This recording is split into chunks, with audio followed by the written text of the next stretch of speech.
वो वहाँ कैसी लड़की हैं आप? फलक इतनी तकलीफ में है और आपको कुछ नहीं करना? कोई बात नहीं, पर मैं मेरी फलक को दर्द सहने नहीं दूंगा, चाहे कुछ भी हो जाए। ओंकार गुस्से से बोलते हुए दरवाजा खोलने को हुआ, पर मुस्कान ने उसे रोक लिया और खुद दरवाजे के पास खड़ी हो गई। देख, बात समझने की कोशिश कर, अभी तूने कुछ भी किया तो तमाशा हो जाएगा। इसकी सजा तुझे ही नहीं फलक को भी मिलेगी, इसीलिए बोल रही हूँ, मत कर कुछ भी। वो पहले से ही बहुत तकलीफ में है, उसकी मुश्किलें मत बढ़ा। मैं हाथ जोड़ती हूँ तेरे सामने, जो हो रहा है होने दे। वो लोग फलक को सजा देंगे अगर तूने कोई तमाशा किया तो। ये प्यार मोहब्बत, इसके लिए ये जगह नहीं बनी है। यहाँ मोहब्बत करने वालों को मौत की सजा सुनाई जाती है। होने दे जो भी हो रहा है। मुस्कान ने दोनों हाथ जोड़ लिए उसके सामने। ओंकार घुटनों के बल गिर पड़ा। उसे बहुत तकलीफ हो रही थी। इस वक्त पास वाला कमरा फलक का था और उसकी चीखें उस कमरे में भी आ रही थी। ओंकार फफक फफक कर रो पड़ा, चेहरे पर हाथ रखकर। वो खुद को फलक का गुनहगार बोल रहा था, खुद को कोस रहा था कि अगर वो जल्दी आया होता तो उसकी फलक इतने दर्द में ना होती। मुस्कान दरवाजे से टिककर बैठी उसे रोता दिख रही थी। वो आंसू और उसका दर्द काफी थे ये साबित करने के लिए कि उसकी मोहब्बत कितनी सच्ची थी। शायद फलक से भी ज्यादा दर्द इस वक्त ओंकार महसूस कर रहा था। पहली बार इतना मजबूर पाया था उसने खुद को। बेतहाशा दिल ने तुझको ही चाहा है, हर दुआ में मैंने तुझको ही मांगा है। तेरा जाना जैसे कोई बददुआ, दूर जाओगे जो तुम, मर जाएंगे हम सनम तेरी कसम, ओ सनम तेरी कसम। यहाँ का यही दस्तूर है लड़के। वो बीमार थी पर उसे आराम करने नहीं दिया गया। मैं क्या कर सकती हूँ, यहाँ पर यही नियम है। वैश्या को हर हाल में अपना जिस्म परोसना है। फलक ने तबीयत का हवाला दिया तो उसे मार पड़ी। वो आदमी भी पता नहीं कैसा जानवर है, बेचारी पिछले 2 घंटे से चीख रही है, पर हम कुछ नहीं कर सकते। यहाँ ऐसे लोग आते रहते हैं जिनको हम लोगों को दर्द देने में मजा आता है। कोई अपनी मर्दानगी को खुश करने के लिए वो लोग बेल्ट से मारते हैं, सहना पड़ता है, वरना कस्टमर को मना किया तो माई जी को आदमी उससे बदतर सजा देंगे। तू ही बेकार का अपना दिल लगा बैठा यहाँ की लड़की से। ले पानी पी और रोना बंद कर। असली मर्द रोते नहीं। मैं फलक तो नहीं पर तुझे जन्नत की सैर करा सकती हूँ, आजा। मुस्कान ने उसकी ओर हाथ बढ़ाया तो उसे इग्नोर कर ओंकार उठा और चेहरे पर हाथ फिराकर आंसू पोंछते हुए बोला, दिल का पता नहीं पर ओंकार को सिर्फ उसकी ही रूह आती है। मुझ पर हक सिर्फ उसका है और किसी का नहीं। जो सुकून उसमें है वो आप तो क्या दुनिया की कोई दूसरी लड़की मुझे नहीं दे सकती। मुस्कान उसे हैरानी से देख रही थी। रूप और सौंदर्य के मामले में वो भी कम नहीं थी। शायद ही कोई उसे ठुकरा सकता था। आप नहीं समझेगी, वो हल्का सा मुस्कुराती भी है तो यहाँ सीने में ठंडक मिलती है। वो जब खुलकर हंसती है तो मेरी दुनिया खिली खिली सी लगती है। उसकी गोद में सर रखता हूँ तो उस सुकून के आगे ये जिस्मानी सुकून मायने नहीं रखता, क्योंकि ये तो बस पल भर का सुकून होता है। जो रूह को महसूस हो वो सुकून हमेशा साथ रहता है। मुझे कोई जन्नत नहीं चाहिए, मुझे फलक चाहिए, उसका साथ चाहिए, और उसके लिए मैं पूरी दुनिया को भी ठुकरा सकता हूँ। ओंकार ने फीका सा मुस्कुराकर कहा, लगता है मोहब्बत नाम की गलती हो चुकी तुझसे। अब तेरा कुछ नहीं हो सकता, क्योंकि कोठे की मोहब्बत बस अनसुना अफसाना बनकर कमरे में कैद रह जाती है। मुस्कान ने कहा तो ओंकार अवाक सा खड़ा रहा। बस एक लफ्ज गूंज रही थी, मोहब्बत मोहब्बत मोहब्बत। उसका रोता हुआ चेहरा आंसुओं के साथ हंसने लगा। ओ भोलेनाथ, ये क्या किया आपने? मोहब्बत फलक से मुझे, ओंकार शुक्ला को मोहब्बत हो गई है। हाँ, ये मोहब्बत ही तो है।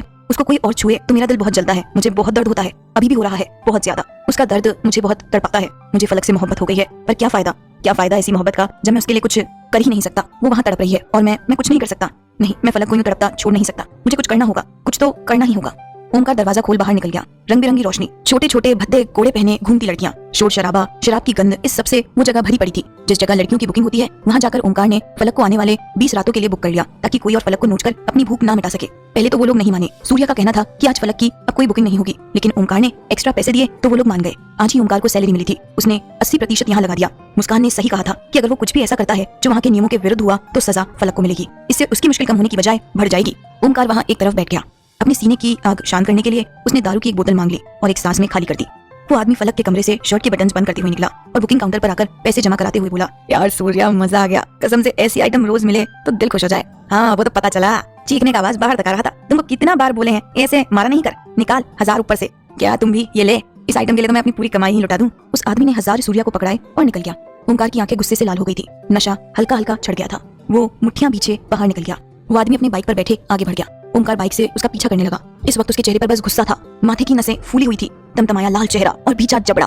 उसने उस आदमी को ओवरटेक करके उसके आगे बाइक रोकी। तेजी से ब्रेक मारकर वो आदमी गाड़ी से उतरा और उस पर चिल्लाने लगा, साले अंधे है क्या, मरने के लिए तुझे मैं। वो आगे कुछ बोल नहीं पाया क्योंकि साइड पर ही टूटी पाइप उठाकर ओंकार उसे मारने लगा। उस रास्ते पर कोई और नहीं था। वो आदमी बचाव करने की कोशिश करते हुए चिल्ला रहा था, लेकिन ओंकार इस वक्त बस गुस्से से उसे मारे जा रहा था।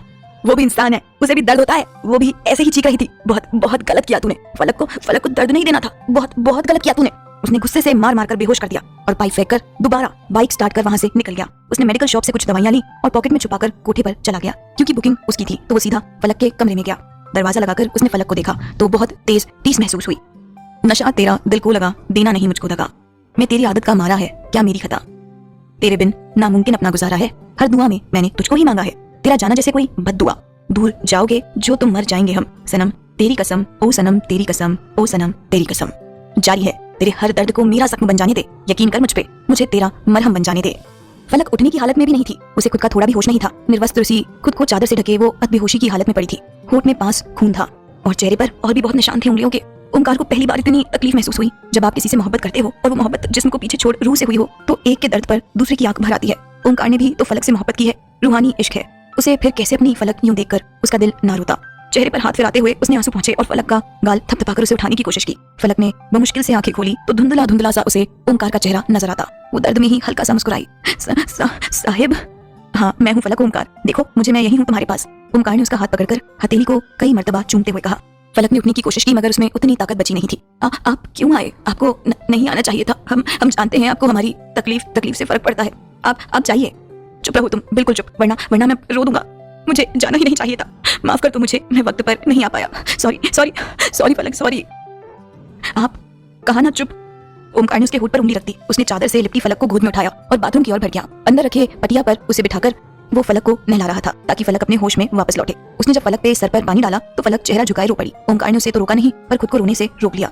उसने फलक के होठों के पास से खून पहुंचा और चेहरे पर पानी डाला। ठंडे पानी के कारण फलक का अख्तियार कुछ हद तक लौटा था। उसके चेहरे पर चिपके भीगे केशों को पीछे करते हुए ओंकार ने कहा, फलक तुम्हें मुझ पर भरोसा है? फलक ने कुछ कहा नहीं, बस सर हिला दिया। ओंकार ने गहरी सांस खींची और फलक के ऊपर से लिपटी चादर हटा दी। वो फलक को नहला रहा था पर उसकी आंखों में कोई गलत भाव नहीं थे। अगर कुछ था तो बस परवाह, फिक्र और मोहब्बत। उसे नहलाकर वो गोद में उठाकर बाथरूम से बाहर आया। जो दवा वो लेकर आया था उसमें से ऑइंटमेंट लेकर उसने सारे जख्मों पर लगाया और कमरे के कोने में मौजूद अलमारी से फलक के कपड़े लाकर उसे पहना दिए। ये लो, दवा खा लो, इसे पेन किलर्स हैं। उसने फलक को सहारा देकर बिठाते हुए दवा और ग्लास बढ़ाया तो फलक पूछ पड़ी, साहब क्यों कर रहे हैं आप हमारे लिए ये सब? कोई नहीं करता साहब। आप क्यों अपना वक्त हमारी जैसी लड़की पर जाया करते हैं? हम वैश्या हैं, हमें दर्द की आदत है, परवाह की नहीं। बोला था ना चुप रहने, खाओ जल्दी दवा। उसने सवाल को इग्नोर कर ओंकार ने उसे दवा खिलाई और उसके पास ही बिस्तर पर बैठ गया। फलक ने उसकी ओर देखा तो ओंकार ने उसके साइड की बाह खोलकर उसे पास आने का इशारा किया। खिसक कर फलक उसके सीने से लग गई। उसे बाहों में भरते हुए ओंकार ने एक ठंडी आह के साथ सर पीछे दीवार से टिकाकर आंखें बंद कर ली। बेतहाशा दिल ने तुझको ही चाहा है, हर दुआओं में मैंने तुझको ही मांगा है। तेरा जाना जैसे कोई बद्दुआ, तेरा जाना जैसे कोई बद्दुआ, दूर जाओगे जो तुम मर जाएंगे हम। सनम तेरी कसम, ओ सनम तेरी कसम, ओ सनम तेरी कसम। मुझे तुम्हारी बात माननी ही नहीं चाहिए थी। अब से कभी नहीं जाऊंगा तुम्हें छोड़कर। तुम जानती हो कैसा महसूस हो रहा था मुझे। लग रहा था जैसे या तो मैं पागल हो जाऊंगा या फिर मर जाऊंगा। मैं ऐसे नहीं जी सकता, मुझसे नहीं हो सकता बर्दाश्त। तुम मेरी फलक होना, सिर्फ मेरी। आप या हम कुछ नहीं कर सकते। खुदा ने जो हमारी तकदीर में लिखा है उसे हमें कबूल ना होगा। आप बेवजह परेशान होकर अपना खून मत चलाइए। हम ठीक हैं पर मैं ठीक नहीं हूँ। मैं कैसे समझाऊं तुम्हें मैं क्या महसूस कर रहा हूँ? बस इतना जान लो, मैं जी नहीं सकता तुम्हारे बिना। तुम्हारे पास होना, तुम्हारे साथ होना ही मेरे लिए मेरा सुकून है। तुम्हारी पनाह में मुझे जीने की वजह नजर आती है। तुमसे एक रोज ना मिलूं तो पागल होने लगता हूँ। बेचैनी हर हद को पार करने लगती है। लगता है जैसे झटपटाकर मर जाऊंगा मैं। भूख प्यास सब कुछ बस तुम बन गई हो फलक। तुम शारीरिक नहीं रूहानी जरूरत हो मेरी। तुम्हारे करीब आने की नहीं, तुम्हारे पास होने की तलब हर वक्त रहती है।